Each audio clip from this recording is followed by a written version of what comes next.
Nagsagawa ng military capability demo sa Pasay nitong weekend para bigyang pugay ang mga nasawing sundalo sa bakbakan sa Basilan noong October 18. Nagsirin din ng kandila at may cosplay fashion show na bilang pag-alala sa kabayanihan ng mga nasawing sundalo. Ang mainit na balita hatid ni Katrina Son. Isang chopper ang lumapagsakay ang mga sundalo. Agad na iniligtas ang mga hostage.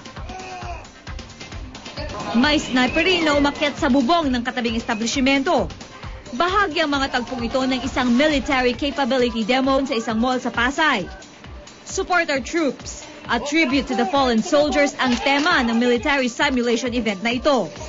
Ang purpose ng event na ito is to bigyan ng tribute yung mga sundalo nating namatay sa Basilan at yung mga namamatay pa sa kasuyang pagtatanggol ng ating mga karapatan sa Basilan.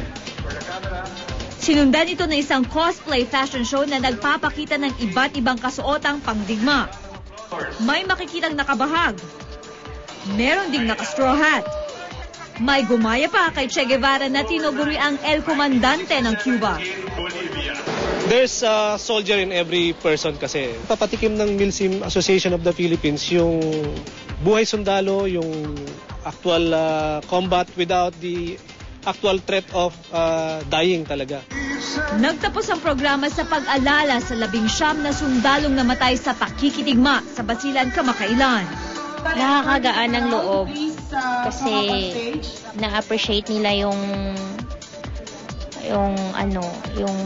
ginawa nila dun sa bilang tungkulin nila bilang sundalo.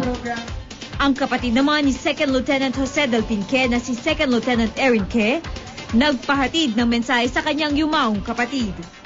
Mag-ingat ka dyan. Alam ko naman mas mabigat yung binabantayan mo dyan.